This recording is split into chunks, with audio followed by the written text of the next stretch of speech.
Yo, it's your boy Master MMA. I'm coming with you with the top 5 most exciting fighters in the UFC right now.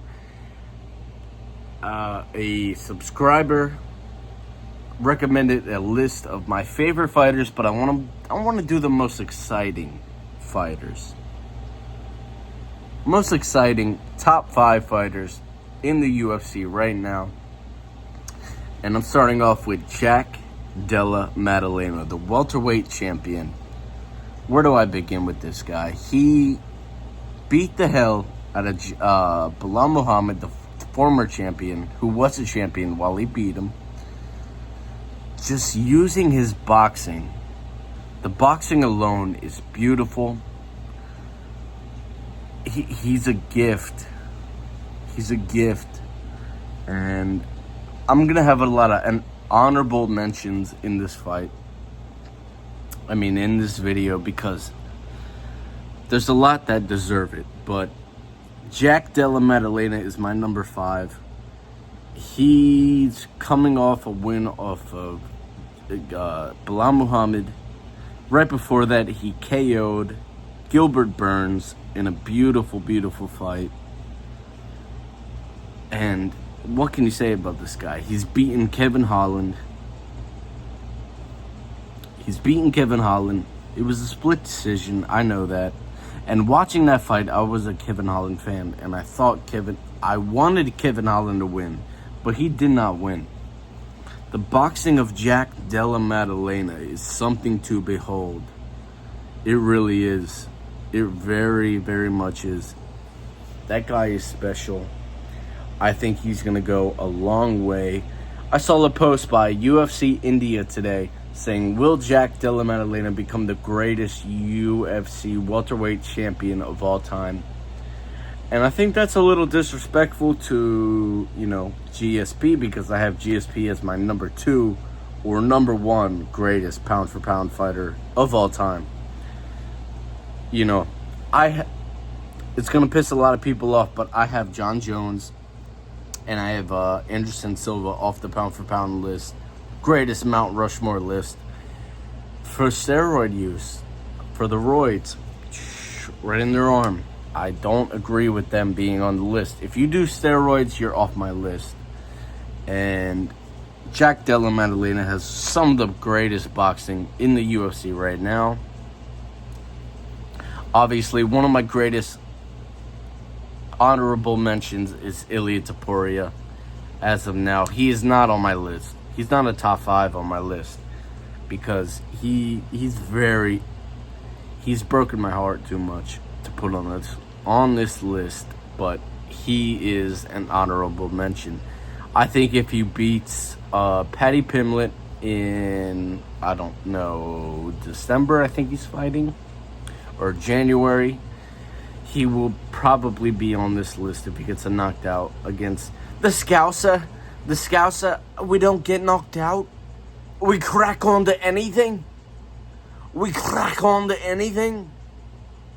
Paddy Pimblett. If he can knock out Paddy Pimblett, or if he gets the Arman fight by the time this comes out, I think it'll be great. Number 4, Petr Yan. Petr Yan. What can you say about Petr Yan?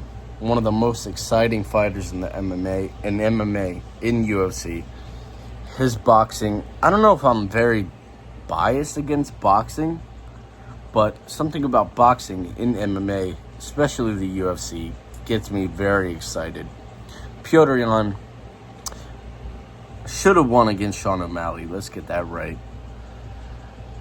Just beat, who did he beat?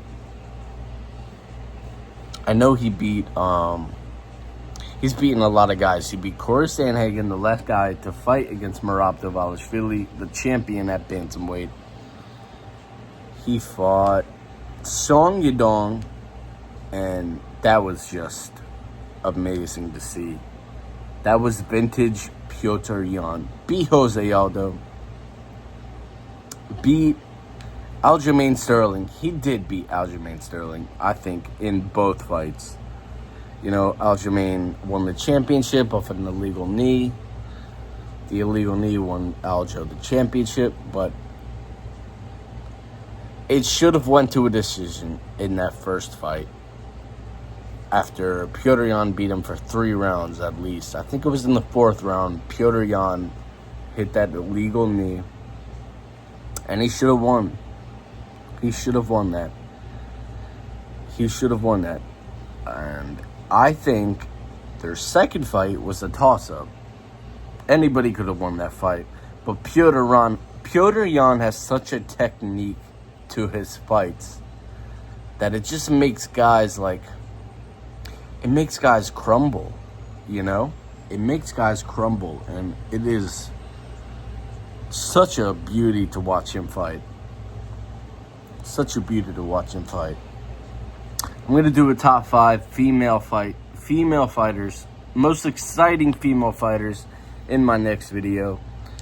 But this is all focused on the men right now. Petr Yan, what a warrior, what a guy.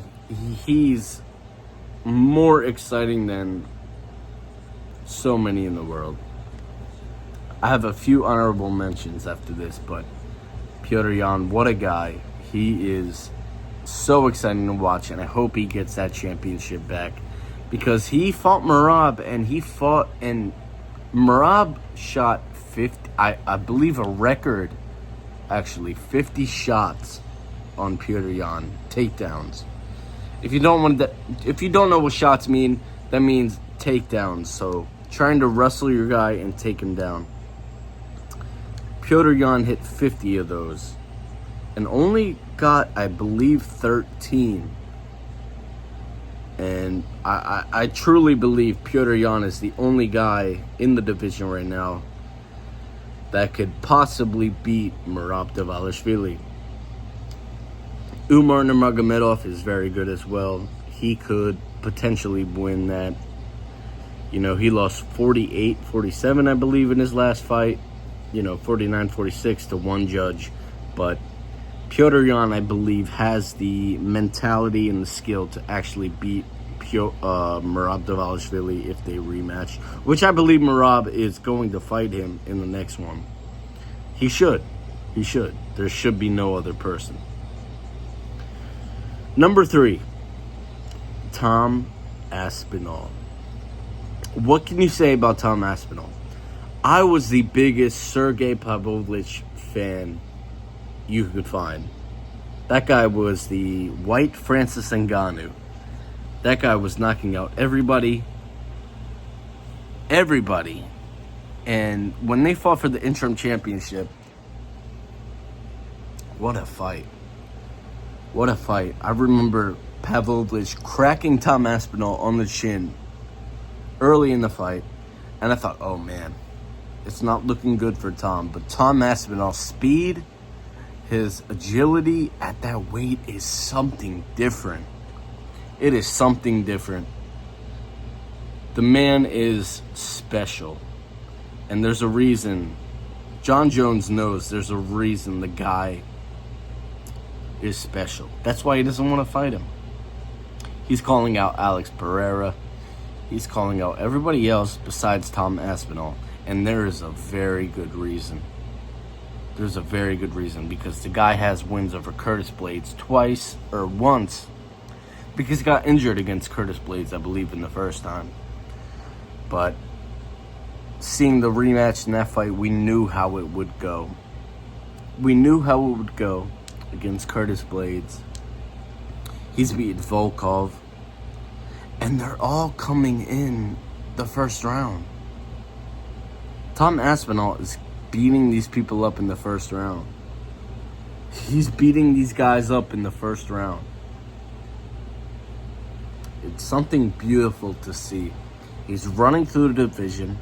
The only guy he really hasn't beaten in the top 5 is Jailton Almeida, which I think is going to be a great fight. And Ciryl Gane. If he beats Ciryl Gane in this up-and-coming fight, in this title fight, the guy is pound for pound top 3. Top 3 pound for pound. No doubt about it. The guy is special.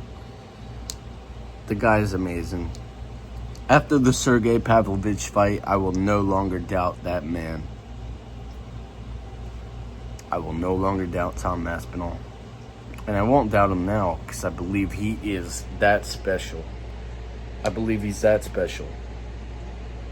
Number 2. And I had a big debate on this internally. If I should put this guy number 1 or number 2.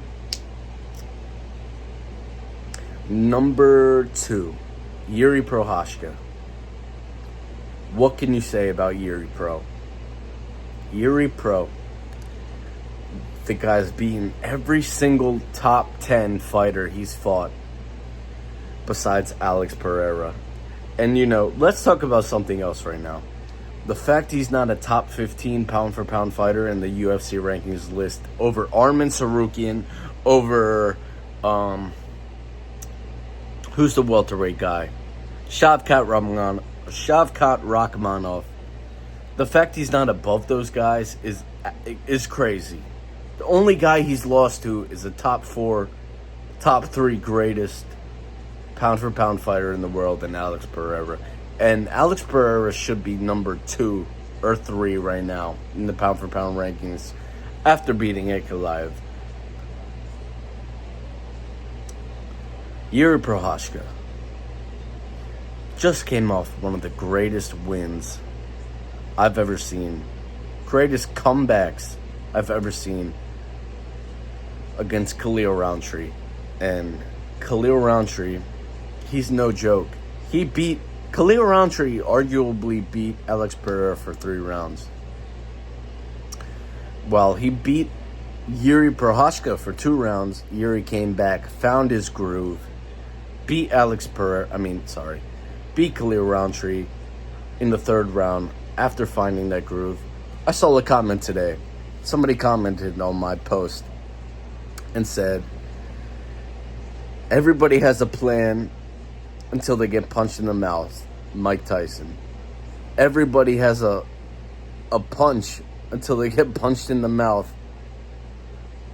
Nobody has this. Yuri doesn't have a plan until he gets punched in the mouth.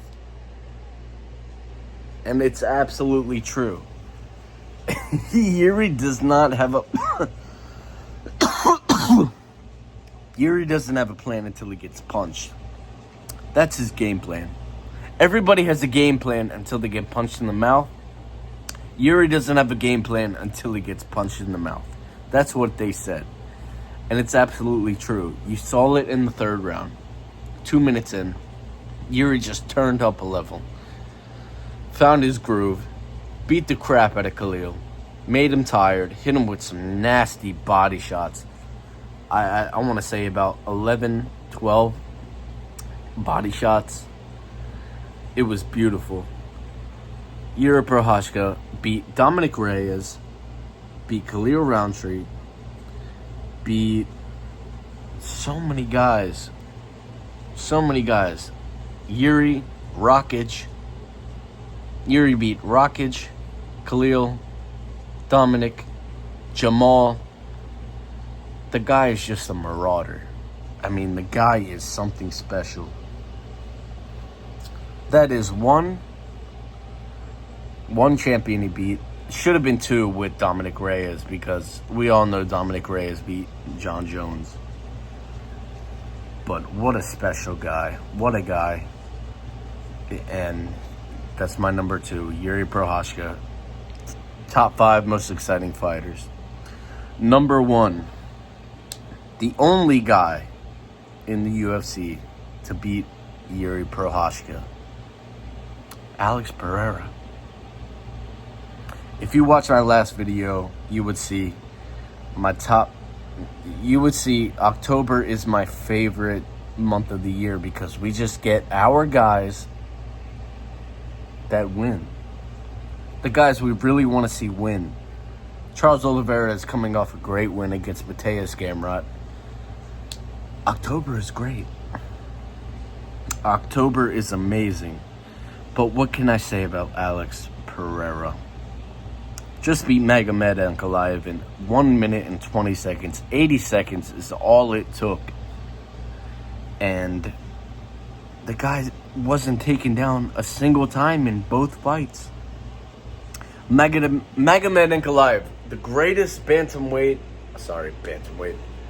light heavyweight wrestler that we have right now, was 0-13 in 2 fights against Alex Pereira. 0-13. What can we say? The guy's amazing. He knocks out everybody. Jamal, Yuri twice, Little Merab in his debut, Big Merab in his debut. Mihalidis is his name. He beat Jan Blachowicz. He beat, in his second fight, Bruno Silva in the UFC. The guy is special. He just holds a different kind of power in his hands. And it's amazing time for the UFC right now. We're getting people we like back. And Alex Pereira is great. He's great. I am drunk right now, so I'm a little, I've only been sober one time in my 5 videos that I've uploaded, including this one. And it was the last video I made, but I know what I'm talking about.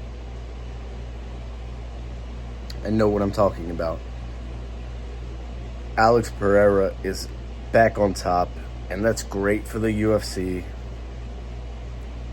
It's great for the whole sport. And we are back, ladies and gentlemen. Now let me get into the honorable mentions. Ilia Topuria. We know this guy. We've seen what he done to Volkanovski, to Max Holloway, to Charles Oliveira. 3 of our favorites. The guy is a killer. It's a little early in his career to say... I don't know if I want to say it's early in his career, because we've seen him do so much already. The 3 greatest title defenses, title win and 2 title defenses against legends. The guy's crazy good. He knocks out everybody. And it's crazy to see. So he's an honorable mention. My second honorable mention is a guy that just won UFC Rio against Mateus Gamrot. And that's Charles Oliveira. Charles Oliveira, the most submission wins in UFC history. And he's running away with that title. The guy's amazing. Charles Oliveira, I love him. He's one of my favorites.